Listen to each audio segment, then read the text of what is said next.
this video, we're going to make sausage, gravy, and biscuits. And we're going to start off with the sausage because I thought it'd be really cool if we seasoned our own sausage instead of just buying sausage that's already seasoned. That way we're really in control of what it tastes like versus the manufacturer being in control. So I've already got most of my seasonings brought together. So I have kosher salt, which is just a flavor enhancer. So that's going to boost the flavor of all the other spices as well as the pork. I have brown sugar, a very, very small amount. It's just going to add some sweetness, which is going to be really, really nice to kind of play off some of our other ingredients. So here I have garlic powder, very small amount. I don't want it to like overpower the taste of garlic, but that little bit is going to be really nice. I have smoked paprika, which is made from peppers, and which are smoked and then it's ground. And it's very smoky. It's not particularly spicy. It's actually got some sweet fruit notes as well, so that's going to be really great in our sausage. And then I have red pepper flakes. Again, not a ton. It's just going to give a little bit of kick to our sausage. It's totally optional. I like it. I'm actually not someone who can handle a lot of really spicy things, but a little kick in your sausage is really nice. And then I have fennel seeds. So fennel seeds are come from the fennel plant, and they have kind of like a licorice kind of flavor, which is really, really common in most sausages. So licorice might sound funny, but almost all sausages, that's a pretty broad statement, a lot of sausages, especially breakfast sausages have fennel seed in them.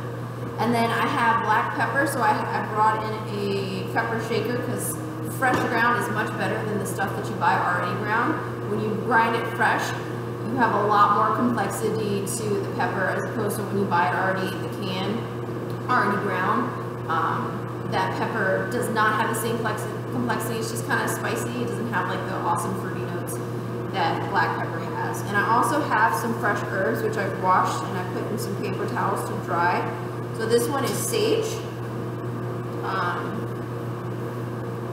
And sage is, I always think about sage when I think about Thanksgiving. It's like the flavor of stuffing. That's like the association that I have in my mind.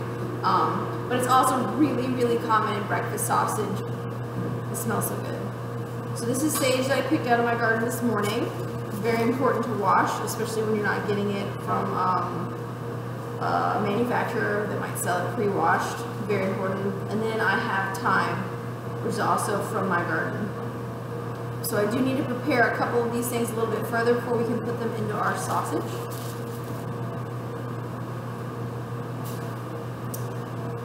So let's talk about actually the fennel seeds first. So fennel seeds are kind of big, you can see. So you want to crush them up a little bit. We still kind of want bigger pieces of them.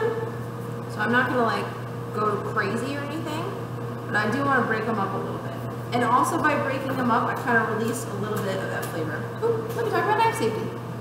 So, this is my knife. This is a chef's knife. It's a pretty short chef's knife. They get a lot bigger. This is one I brought in from home. It's Japanese style. But it's a Japanese brand, but it's very similar to the Western style knives that are mostly used in kitchens. So when we hold our knife, we have our pointer finger on the blade and our thumb, hold on here. Our pointer finger on the blade and our thumb on the blade. We don't hold it like that. We have a lot less control like that than we do like that, okay? So make sure I'm holding my knife right. And when I'm doing something like this that I'm just kind of chopping through, I'm going to keep my non-dominant hand. So this is my dominant hand, which is my right hand. So if you're left-handed, this would be opposite for you. And then I'm going to take my non-dominant hand for this type of chopping, and I'm going to put it on top of the knife with my fingers extended. I don't want to curl my fingers under, right? I don't want to do that because then I risk putting the knife through my fingers, which I don't want. So my hand is flat, and I'm just picking up and pushing down, keeping the tip on the cutting board. Can you see that I'm keeping the tip on the cutting board?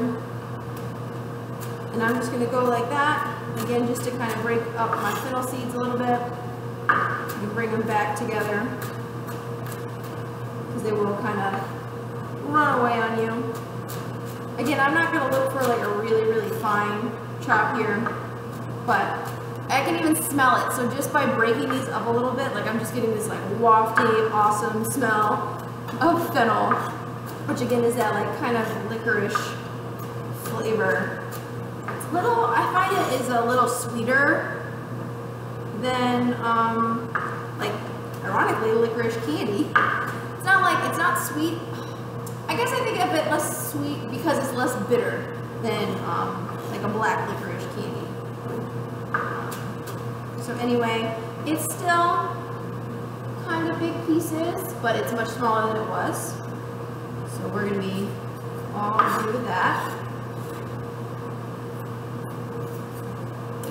And now we need to prepare our herbs. So when we get herbs, a lot of times, it depends on the herb, but a lot of times the stem is not very tender, and that is the case especially on sage, and especially the sage is a little bit older. As the plant grows, like, so this was the bottom of the plant, it grows, it gets more and more tender. So if you were here with me and you felt this like big stem, you would feel it's really tough, but then out here it's a little bit more tender. On sage, most of that is pretty tough. So I'm not going to use any of it. But on some plants, parsley and cilantro, a lot of the top stems are pretty tender and still have a lot of flavor. So I will use those. Not everyone uses them, but I still use them. Alright, so we're going to do a fine dice on this. So I'm going to start by kind of getting them a little bit organized and together. And I'm going to cut the long way. So this is a little bit different. I'm not sure how well you can see it. A little bit different than what I'm doing. So you can see that my non-dominant hand is now not on the blade, it's on the product because I need to kind of keep it still. So that's going to be my guiding hand. So what I'm going to do with that hand is I'm going to make a bear claw. So if I try to hold it like this, I'm going to cut straight through my finger. Please don't do that. Yikes. So I'm going to turn it over so that my fingertips are tucked under. So I basically just rub up against the flat part of my finger if I get too close to my fingers. So I'm just going to go like that, and I'm going to cut really, really thinly in this way. So I get all the way through.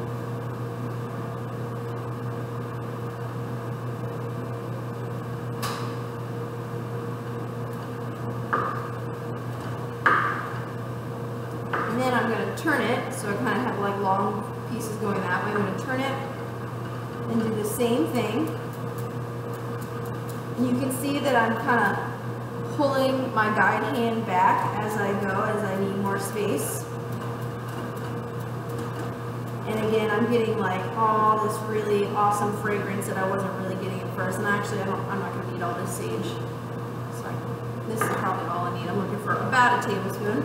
So now that I've kind of got it mostly small, I'm going to go back to that first knife technique that I got, and I'm going to continue to run through it. Now, when you're making sausage, a lot of people will use dried herbs, and that's totally fine. It just so happens that I grow these in my garden, so I wanted to use them fresh. You can do both, however, you're going to get kind of just different flavors. Neither is right or wrong. Dried sage is really good. It is different though. So just know that. So like if you were in a restaurant and you did brunch and you were making sausage all the time, I wouldn't go back and forth between fresh and dry, fresh and dry. I would definitely pick one and stick with it because your customers might notice that it is different.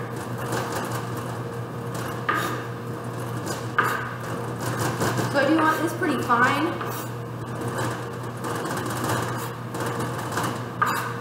So it's really evenly distributed, and I'm fine with that. Put that on my plate.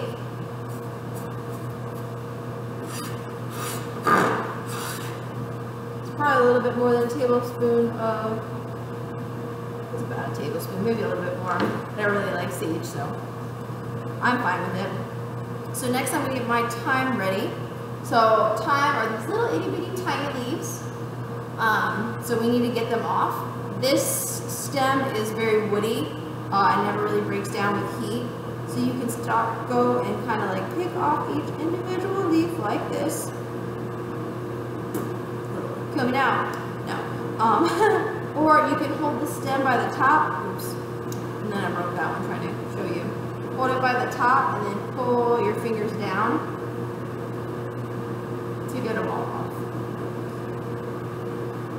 You might find that you have like lots of stems, so you might like pull one off and then do that. So you just want to do that until you can get them all off.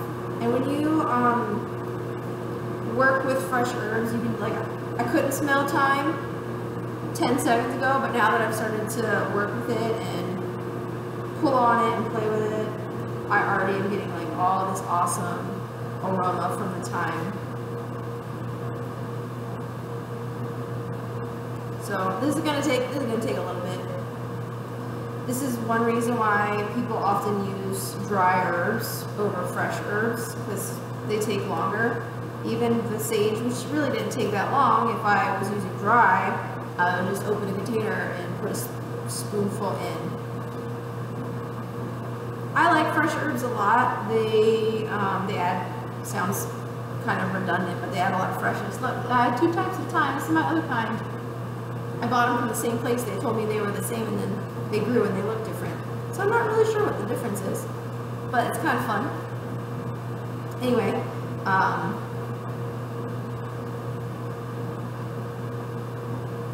fresh herbs just give a different flavor, and I think they can make you a little bit more unique. Most people, when they do their sausage, they do dry herbs.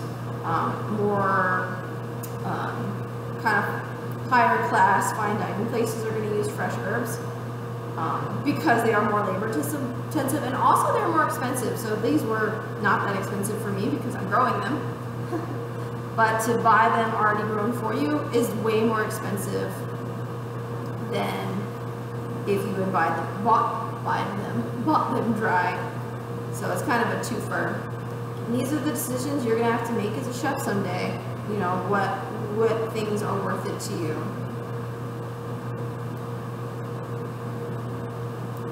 I probably am gonna use all this thyme. Thyme is something that I love. Thyme is also a really common ingredient when you're making a stock. We're going to talk about stocks a little bit later, but basically what a stock is a flavorful liquid that you add to soups and sauces, and you extract flavor from various meats and vegetables and herbs. So thyme is one of those herbs that's usually in a stock. So I could purchase thyme and put it in my stock, or there's tons of flavor in these stems, so I actually can save these stems and use them later when I make my stock.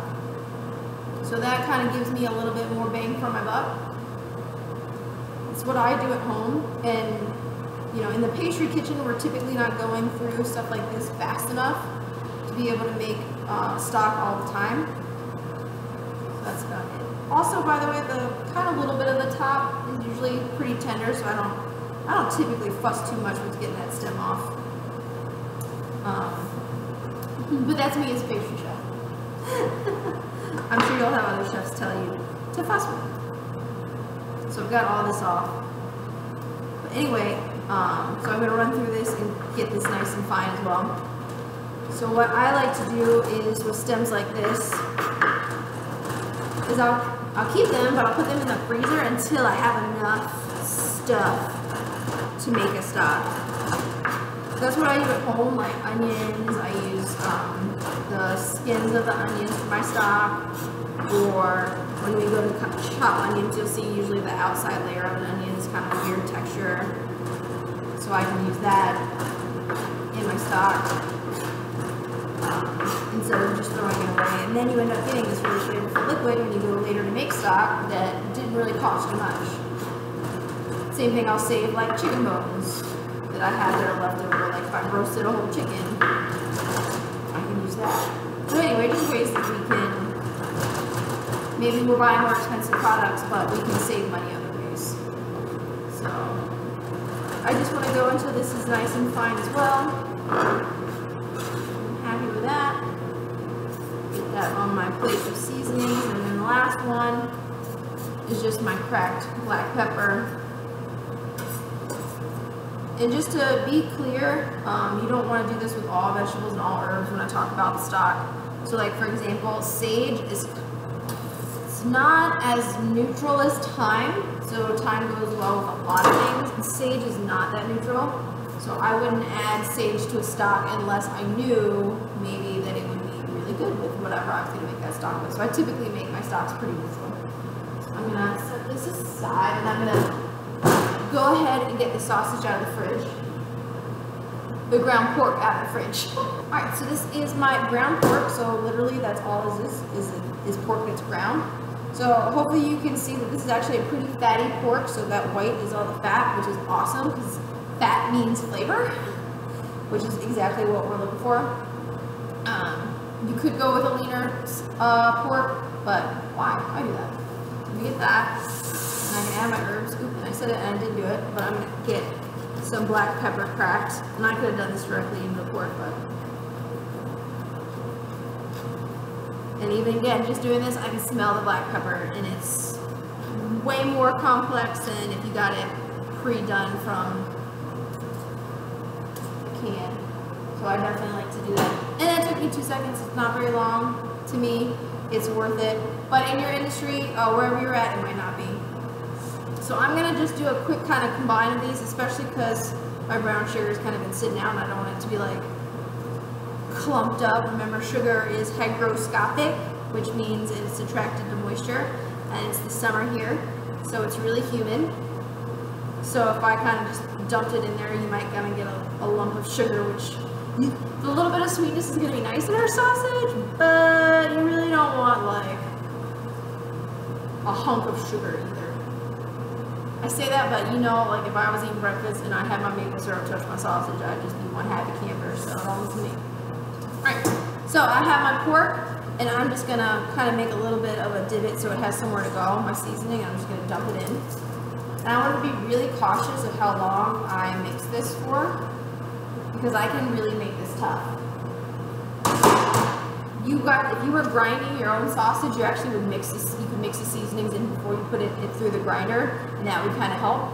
But I want to do this as least as I can. You saw that I left the pork in the refrigerator until the last second. 2 reasons. One is food safety. The colder I keep it, the longer, the safer it is. But the other reason is when I mix it, I'm going to add some heat, which can melt the fat and cause it to be tough. So I really kind of want to work quickly, but not aggressively. I want to be gentle. And your hand is really your best tool for this.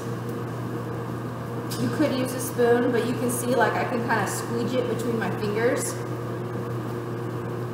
If I was working in a really, really hot kitchen, even though I left it in the fridge to the last second, I might actually do something to make my hands cold. My hands kind of run cold anyway, which is really convenient for a lot of things. But if you're someone whose hands run hot, you might even consider icing your hand down, again, to keep it nice and cold and keep from melting the fat in the sausage and making it tough. And again, I don't want to work it too much, so as soon as it looks like it's all mixed together, I'm going to stop. And I think I am about there. So, how do I know if it tastes good? Well, it's not safe to eat raw meat. So the way that we're going to, the way that we can test that is we can cook off a little piece. So that's what you're going to do in the industry if you make sausage or hamburger or anything like that. Meatloaf is another one. You're just going to cook off a little bit to make sure that the seasoning is right. So I just want to show you that. So literally, this hand hasn't got pork on it, so I'm going to try not to get any pork on it. So I'm just going to make myself a little itty bitty patty. Isn't that so cute? I don't need a lot, right, because I just need to taste it. And I got my pan on a high heat, and I'm just going to cook it until it's cooked all the way through. And again, it's small, so it won't take long, and I can kind of flatten it out again, so it heats faster. If I made it really fat, it takes long for the heat from the pan to go all the way through. So if I make it nice and thin, and you can hear it's already gotten hot really fast, so it's not going to take long Whenever you're cooking sausage, like sausage patties, you always want it on a nice high heat because you need awesome crust on it, which is my favorite when I eat sausage patties. So I'm gonna let this cook. I'm gonna wash my hands. Hopefully I won't have to add any more seasoning, but I'm gonna wash my hands before I taste it, again, because I don't want to get any raw pork when I eat it. And then I'll show you what's next.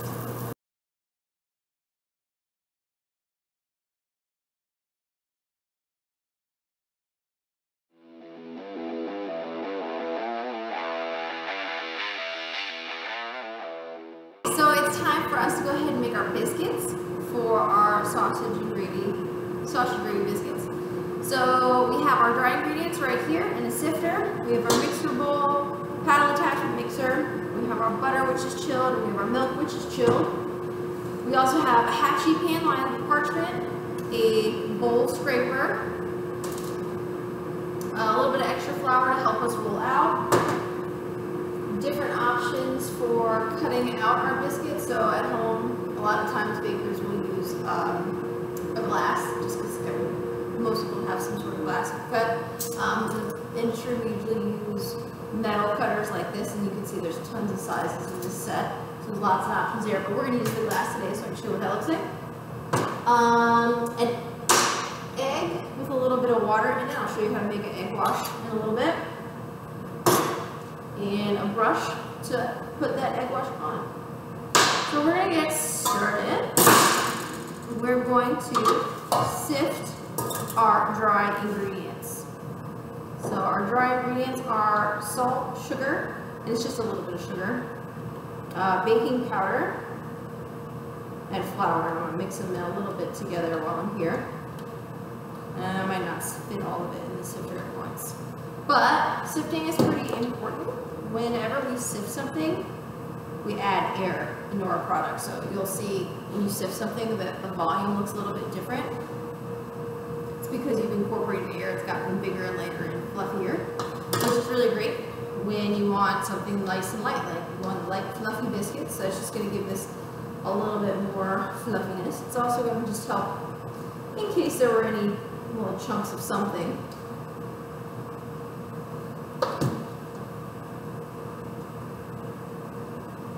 Sift it all out. You'll see sifted flour a lot of times in cake recipes, especially really light cakes like a sponge cake, versus like a cookie where it's not really going to be light and airy. You want it to be more kind of dense. So that's why we didn't sift the flour in our cookies. Sometimes you have to use common sense. One time I had just gotten a new batch of flour for a year. And my students asked me, well, you need to sift the flour, and I said, no, the recipe's a coffee, just look for the flour, you don't need to. Well, they had opened the new flour, and I hadn't seen it, and I guess the new flour had been stored somewhere with a lot of humidity, so it was kind of chunky. And since I had told them they didn't need to, they didn't. Well, they did need to if the flour was fine, but in this case, the flour wasn't really fine. Something had really kind of was not really right. So really, they should have sifted the flour. Sometimes you just gotta use your common sense with these things. All right, so sifted my flour. I'll just give it a little toss to make sure all my ingredients are mixed together. And then I'm gonna add my chilled butter. So it's really important that this butter stay nice and cold. And I've cubed it, as you can see, which is also really important. So this method is called the rubbing method. And by hand, we go like this until we rub it into smaller pieces. This way, I'm going to use the machine to do that. So I'm just going to kind of lightly toss my dry to get my butter all covered, just so it doesn't stick back to each other. And then I'm going to let my mixer kind of cut up the pieces of fat in my rubbing method. It's also called biscuit method. It's easy to remember. This is biscuit. So what's going to happen is we're going to get these butter chunks in smaller pieces. We don't want them too small. We want them to be visible pieces. We're looking for the biggest, like pea-sized pieces. So what's going to happen is when this dough goes in the oven, it's going to have particles of butter kind of spread out throughout it. When it goes in the oven and those particles of butter get hot, the water is going to turn into steam. The water that's already in the butter is going to turn into steam, and it's going to evaporate, which is going to expand. So it's going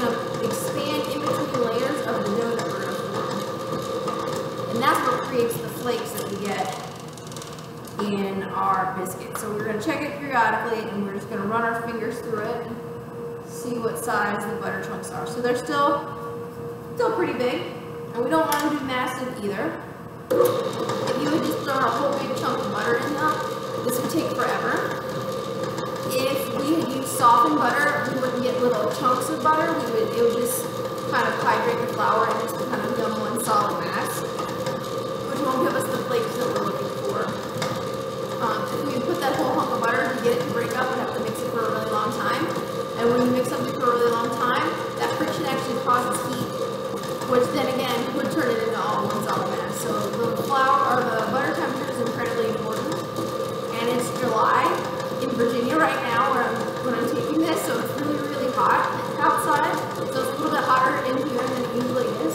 So I actually did my mise en place earlier. The mise en place of a lot of things, other things.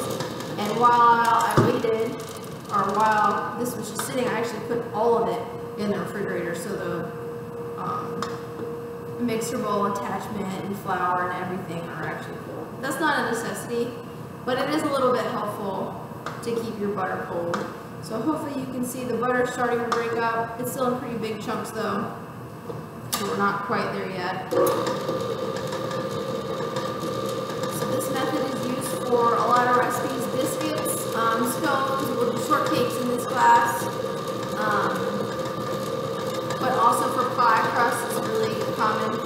The hydration levels will be different, so you'll get a different product, but it's the same method. It's always, I love teaching methods versus recipes, because I'll teach you this biscuit recipe and then you can make a lot of other products, or a biscuit method, and you'll make a lot of products with the same method. It's kind of what makes the difference between a home cook and a chef, is understanding what's happening, not just reading instructions. Anybody can just read instructions, right?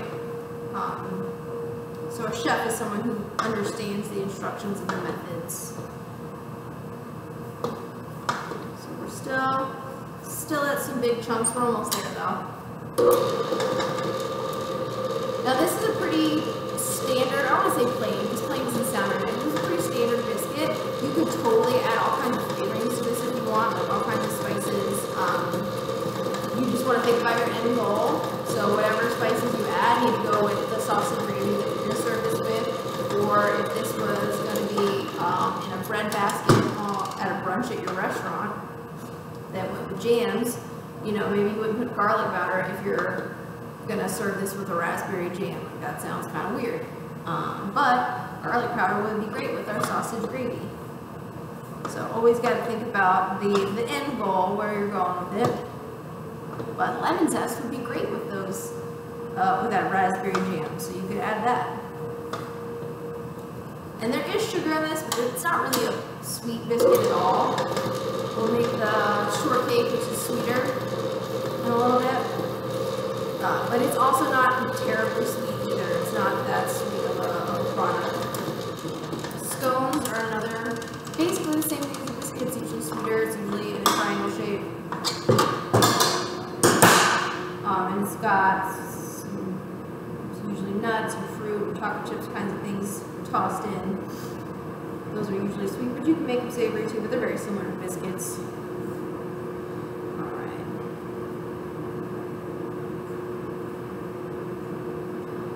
So I like to, especially when I'm working with a small batch and I have a little bit of time, I'll kind of pull it off just before it's done and kind of finish it with my hands,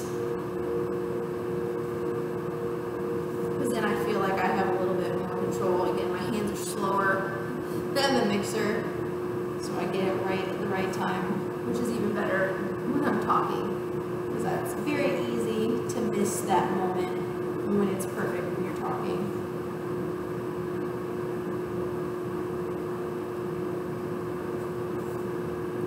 Almost there.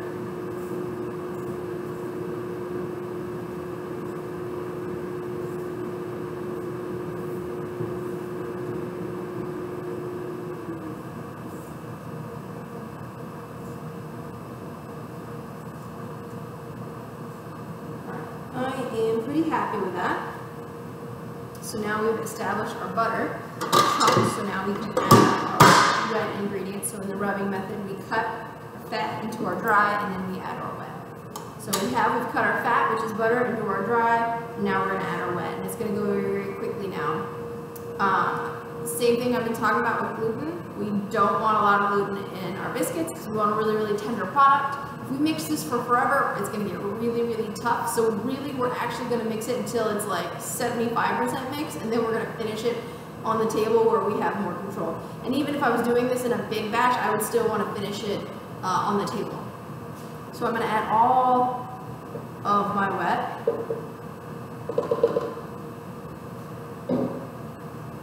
I'll give it a little pulse. Definitely want to keep it on first speed the whole time.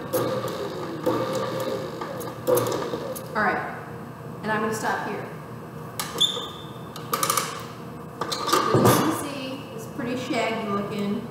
Doesn't look like biscuit or anything yet. It's exactly what we want. Let me get this mixer out of the way, so you can see. And I'm going to put a whole bunch of flour down. And this is kind of like the baker shake, so instead of just like sprinkling like this, we use the flick of a wrist and you get a lot more even spread. Now, for biscuits, we want a pretty good amount of flour down on our table, but a lot of things we don't, and that flick gives us a lot more control to get it even spread with just a little bit of flour. Is that a bowl scraper? All right, so give my bowl scraper back, and I'm just gonna dump all this dough out onto my surface. And you might think that it looks a little bizarre because you might see the butter chunks, but it's exactly what we want. So that's what's going to give us those awesome flakes.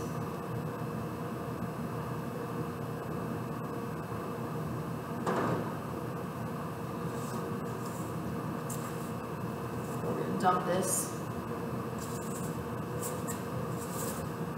all right onto our surface.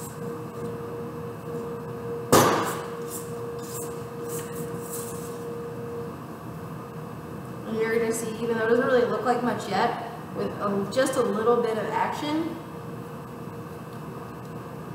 we're going to get this back into a dough. Now, what a lot of people kind of want to do is knead it, right? So when we knead, we use the heel of our hand, we push and then we fold over. And you've probably seen people do that with breads sometime. That's not what we want to do here. So I'm going to kind of collect it all together, and then I'm just going to press it down. And you'll see just in the first time I do this, and yeah, it's going to stick, especially because I have gloves. It is what it is. And just like that, it already kind of is coming more together. It's not together yet, but it's more together. Oh, I'm almost ready for it.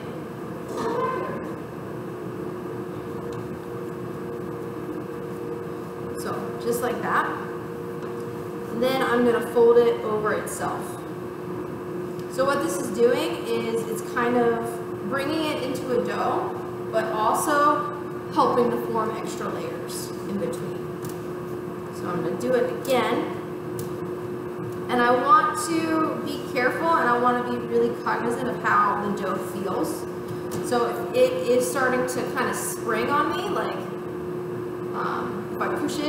if I push it out and it springs back, that's my gluten telling me that it's overworked. So I kind of want to stop if I feel that going on, but I don't. So I'm going to fold it again and get a little bit of this flour off. I want so much flour mixed in. And I'm going to fold it.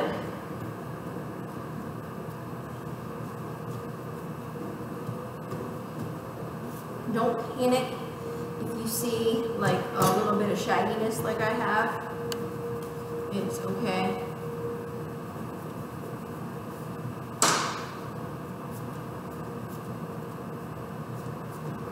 And any shagginess you might have like that is going to turn into layers, so it'll be delicious. Alright, and then I'm going to do one more fold. It's probably I'll be able to get. And again, these folds are just kind of giving us little extra layers. So it's the same kind of idea as kneading. George doing it in a little bit more of an organized fashion. It kind of can help create a little bit of extra layers. Alright, so that's when I press, it's springing back a little bit, so that tells me my gluten is forming. So I don't want to push it any more than I need to. And now it's time to roll it out. So I personally, like a lot of people like these big high biscuits. I usually like mine a little bit lower because I get 2 biscuits smothered in gravy versus 1 smothered in gravy. I don't know, it just makes me feel better. So I'm gonna go ahead and roll this out. You don't have to roll it out, you could just press it down, but I find this a little bit more even if you roll it out. This is called a French rolling pin, where it's fat in the center and then tapers thinner to the sides. This is not necessary, this is just the type of rolling pin we have in the bake shop. You could totally use whatever you might have at home. Just put a little bit on top. And I'm gonna roll it out. I don't want it really thin because I don't want like little dainty kind of thin biscuits. And I'm just gonna kind of reshape it if I need to. Whenever we're rolling stuff out, it's great to turn it. So that's when we probably know it's not sticking. So you'll see I turn it into a quarter.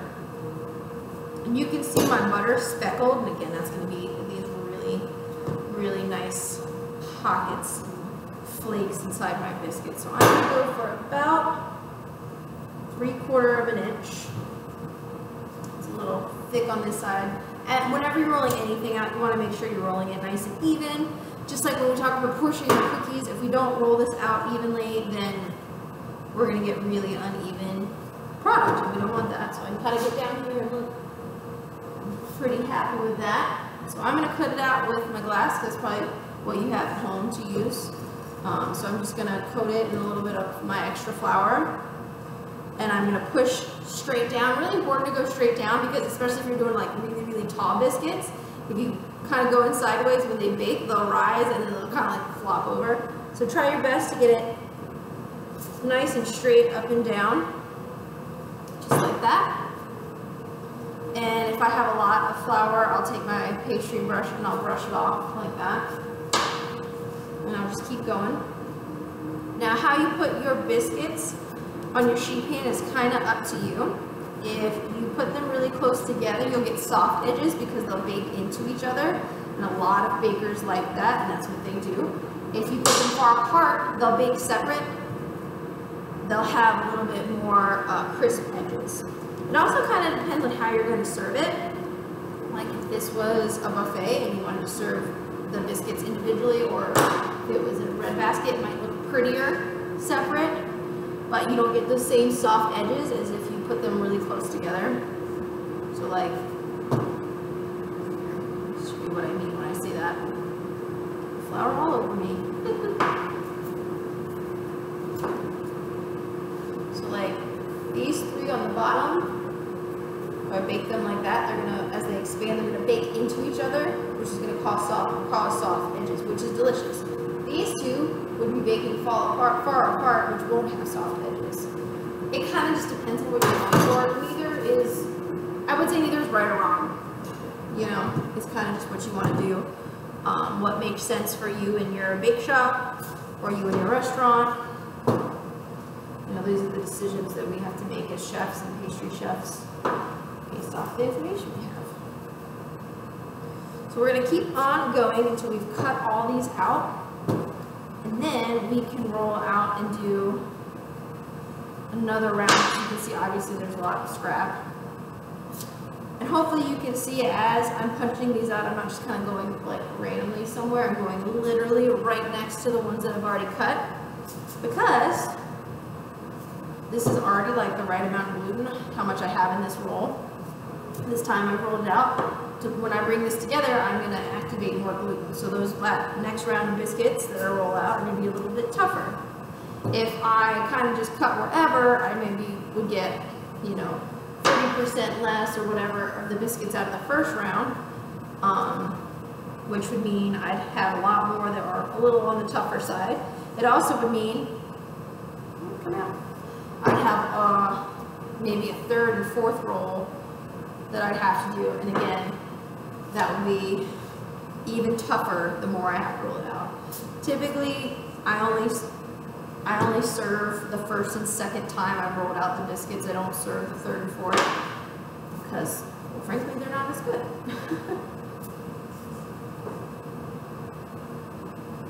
Again, that's your decision, but don't want to serve tough biscuits. So I've gotten my first, cut out as many as I can. So again, I don't want to overwork this, so what I do is I gently kind of bring it together and I just kind of smoosh a little bit, and then I'll do maybe a fold or two.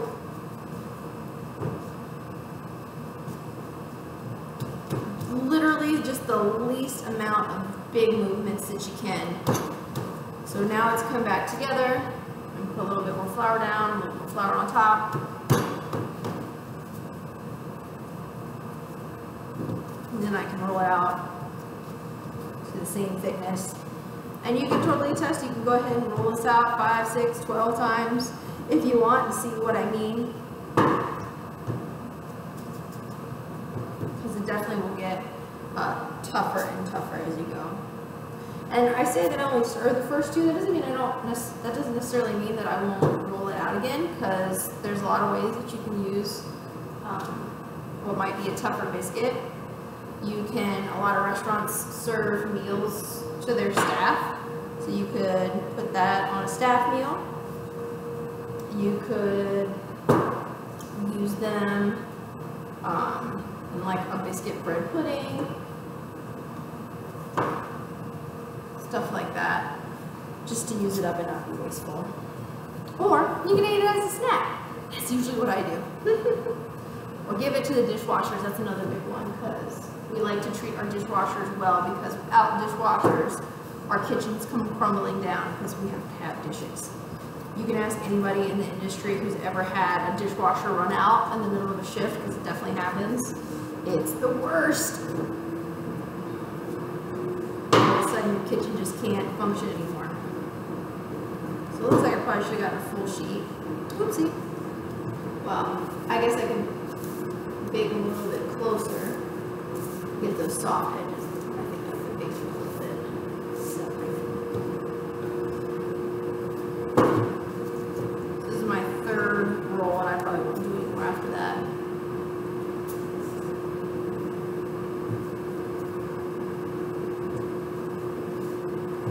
Alright, so these biscuits are just about ready to go into the oven. The last thing I need to do is egg wash them. So in this bowl, I have an egg, a whole egg, with just a splash of water. And then I'm just mixing it up a little bit. A lot of chefs, pastry chefs, will add a pinch of salt to their egg wash. It just makes the egg wash a little bit more liquidy, a little bit easier to spread. Or you could add a little bit more water, either one's fine. And then I can take the same pastry brush, kind of knock off the flour, and then I can, just brush the tops. So there's lots of things that people brush their biscuits with. Sometimes people do whole egg, egg yolk, it's common. A lot of people do melted butter, which is delicious. Milk or heavy cream. I like egg just because it gives like this really great dark color that's really, really pretty. And you can always put a little butter on the biscuit afterwards. It's just not going to get the same kind of deep color with the butter that I like with the egg, because remember, we eat with our eyes first. So I'm going to get all these egg washed, and then these are ready to go into an oven. They go into a hot oven, 425-degree oven. So again, that butter, instead of just like melting slowly and kind of taking its time and then kind of working into the dough, what's going to happen is it's going to melt quickly, cause a lot of steam before that gluten is set, and that's what's going to give us that expansion in those layers. So into my hot oven, these are going to go, and I will show you what you're looking for.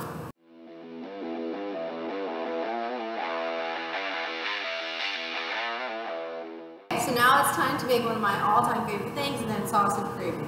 So I'm going to get my pan on high. I'm going to let that heat up a little bit while I talk about my mise en place. So I have my pan. This will be at my stove, but this seems to be a little bit easier. I have all the sausage that I made earlier, and you could use pre-seasoned sausage, but again, it's nice to have control over the seasonings, especially if you think about like specific diets. You kind of, sometimes you have diets that are low in sodium that you have to feed, or maybe somebody doesn't really do well with spicy food. So that'd be a really great option to go with your own seasoning blend, so you can accommodate that. Thank you.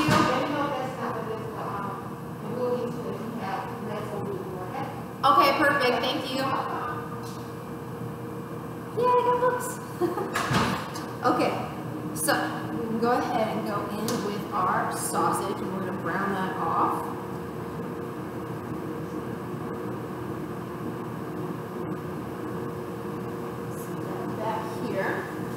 This is going to take a while. And when I'm browning off sausage for sausage gravy, a lot of times I'll just kind of take my spatula and help to kind of start breaking it up into littler pieces. You don't want like one giant patty. You want it to kind of be broken up. Now we do want this to get some color to it on the outside, which will be, which I referred to just earlier as browning. But the fancy term for that is called the Maillard reaction. And the Maillard reaction is when sugars within something turn brown and just gives it like a more complex flavor. When you get the Maillard reaction, you're just going to get a better flavor. So like if I took this sausage and I boiled it, I would not get the Maillard reaction. You need a really intense heat and an intense dry heat to get that browning color. Now, you could boil sausage and it would taste fine, but it tastes a lot better when you get that color. So again, just kind of breaking it up, and you can see as it starts to turn gray, that that's another indication that it's cooking. And you're going to want to cook it until there's absolutely no pink left. And because we're kind of getting this into like little crumbly sized pieces, you're not going to need to take its temperature. You're not really going to be able to take its temperature because it's going to be too small to get a real accurate read. Usually thermometers need a decent amount of distance to put them in. So you're going to look for visual cues, and that important visual cue is going to be the color. So you can already see the color has changed pretty drastically. So I've broken it down, so I'm going to let it sit here for a second. So this sauce is going to be thickened with it's going to be thickened with what is called a roux. R-O-U-X. It's French.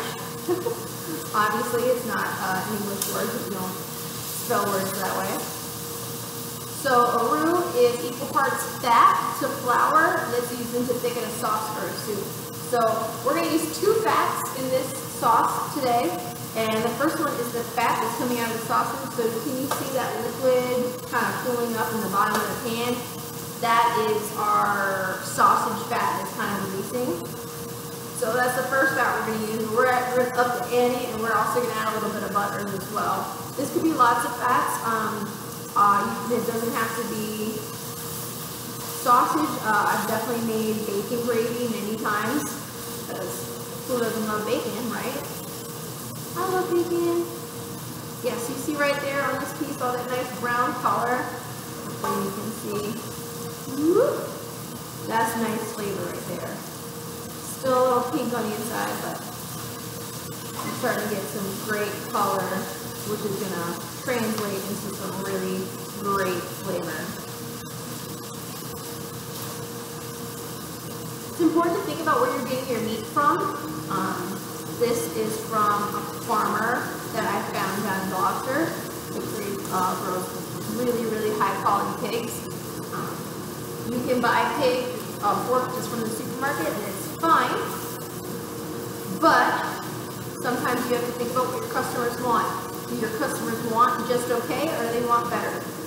You also have to think about what they're willing to pay for. So this pork is probably 50 to 75% more expensive than pork you get at the grocery store. So if you were using a pork like this, then you would definitely need to charge more. And if customers aren't willing to pay more, then it's just not going to work. Oh my gosh, I can just like smell the sage and the fennel, and like, oh my gosh, it smells like breakfast, which is confusing because it's 2:45 right now, but that's okay. I'm one of those people that can eat breakfast food just like any time of day. It does not bother me one tiny little bit. So I want to kind of pick a couple of like the little bit bigger pieces, and I'm just breaking them up with my spatula to make sure there's no pink up. That'll tell me that everything is all nice and cooked. Again, you can't really get the temperature too close. So I have measured out all the ingredients for this, but I'll tell you what, when I make this at home, I never measure. I just kind of like add the flour, add some butter, add milk until it looks right. That's something I feel like as a pastry chef, it's like fun for me to go home and not measure anything. But in a restaurant, if you're serving the same dish over and over and over, you need it to be the same every time. So it is important to measure. It's also important to taste because things don't always taste the same every time. A lemon might not taste the same today as it did yesterday, believe it or not. So it is important to test and double check as you go. So I just added my butter because my sausage is all nice and cooked. I'm letting that melt. In the meantime, I can show you my nice biscuits. I got some color on top, and then you can see the flakes that they created. So those big layers, that's when from us folding over, that's how we got those really awesome layers. So you can just tell if I were just to pull apart, we would get like this really nice even flake that would come off, and that's exactly what we want with our biscuits, those nice awesome flakes. Alright, so all my butter is melted, so now I'm going to add my flour in. There's different types of roux, so sometimes you kind of brown your flour for a while, which again is part of that Maillard reaction. The more brown you get, the more complex flavor you get. I don't typically brown my roux for sausage gravy. It's not traditional at all, but in New Orleans cooking, there's a lot of brown roux, so basically you would just take your butter and fat and continue to cook them. And you don't have to have meat in here. Like if I was making just like a white sauce, I wouldn't have a meat in here. It would just be flour and fat. Alright, so that's all incorporated. So now I'm going to start slowly adding my liquid. I'm going to try to switch to a whisk. It's a little bit harder when you get to, and you're going to see it almost like seizes up immediately. It's crazy. So I like to add it slowly and really whisk it together to make sure I don't get any crazy lumps. It's a little bit simpler when you have no fat in there, or not no fat, no meat in there.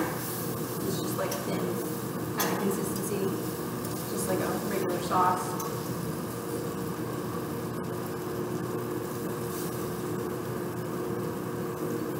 And you can see as I go, it's definitely starting to turn into what looks like sausage gravy, right?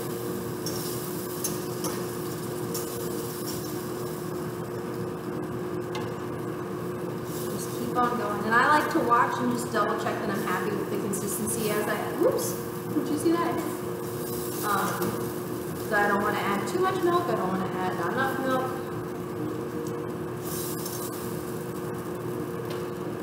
It's not the end of the world if you pull a little bit of the milk back either.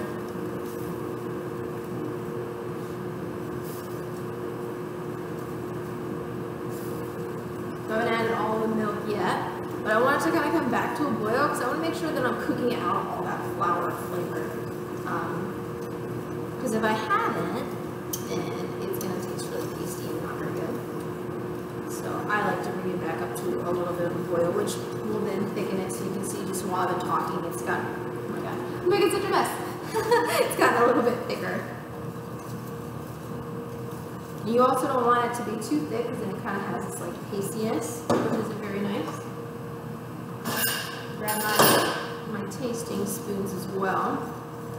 And I think you know, sometimes there's a right and wrong, and I think people are really funny about their sausage gravy. I think some people like it kind of thin and some people like it kind of thick. Really in the middle is right. You know, sometimes there's technically right and sometimes there's opinion. And then sometimes they're just wrong all across the board. So like it tasting like flour, wrong all across the board. But you gotta be careful. If you make yours really, really thick because you like it thick and your customers don't, well then it doesn't really matter what you think. So, and I always like to remember that this is boiling hot now as it cools down, it's going to get a little thicker, so I want it thinner. And then I have it. It's already so good because that sausage is real flavorful. Ooh, and I get that little bit of kick already from the red pepper flakes, which I love. I'm actually going to go ahead and add it all. And I don't taste that flour. I'm actually going to turn it off. And I like to taste it before I add my seasoning, so I've measured out some seasoning, but I might actually hold back because I feel like I got a lot of salt already from my sausage, so I'm probably actually not going to add any salt. But I am going to add that garlic powder that I have mise en place here. A little salt goes in, it's okay. I think it could have used a little bit of salt. This is another reason why I don't. Yes, I mise en place this for this demo, but I wouldn't typically do this. So if you were working in a restaurant, maybe think a little bit more. If you were working in a restaurant, you would kind of have salt near your station so you can adjust as you go. You wouldn't like mise en place or half teaspoon of salt for every single one. You would be tasting it as you go to make sure it's right. Oh my god, I love sausage gravy so much. Have I said that yet? I love it. Love, love, love, love, love it. So you can see that roux really worked well to thicken this sauce really nicely. A roux is really common for a lot of soups and a lot of sauces. I would say like the one that young people know the most is macaroni and cheese. So like this is how I would make my cheese sauce basically. But I wouldn't use sausage at the beginning, although that would be delicious. Sausage and mac and cheese. Yes, please. So I just thicken that. Put it back on, I'm just thickening it up just a hair more because it was a little thin for me. So I would take my roux, my fat, and my flour, and then I would add milk until it's the right consistency, and then add cheese, and then fold in my macaroni. I already cooked pasta, so that's how I make mac and cheese. So again, we learn a technique, and then we learn a lot of things. So we just learned how to use a roux. Well, a roux is applied to a lot of different things. So my gravy is all ready, and my biscuits all ready. So now it's time to bring it all together. Time to plate it up. So I've got 2 biscuits because I think that's a pretty good portion for a single serving. And you can see I kind of have one propped up against the other because I think that just gives them a little bit more height versus kind of both of them side by side. Gives them a little bit more intrigue. Sometimes people will open them up and serve them like that. It kind of just depends on what you want to do. And then I can just take some of my nice warm gravy. Just carefully, oh yeah. Oh my gosh. Have I said I love sausage gravy yet? Oh my god, I'm so excited. I wish you were here with me. I like it a lot. But I also kind of like the biscuits to still be shown too. I think that's pretty important too. Otherwise you just see it just like gravy. Not that gravy is bad, but it gives you a little bit more contrast. So you can still see the flakes, but you can also see the gravy train. And I will say, biscuits and gravy are just a really rustic dish. They're just rustic. I've never seen like some really fancy way to plate them. I'd love for you to prove me wrong and show me this really fancy way. That would be awesome. But I'm just going to add a little color, and I realize that most chefs would like be mad at me right now because parsley, if you put a big chunk like this, isn't super edible. But I'm just going to put it on here just to give you a little bit of contrast. It's also all I have because it's all I have here. So I'm just going to give a little bit, just to give it a little bit of pop of color. It just makes me happy, and I think it makes it stand out a little bit more. But I know I get really angry if people put mint on desserts just to do it, but I did it. It happened, so there it is. But there you go. That is our biscuits and gravy.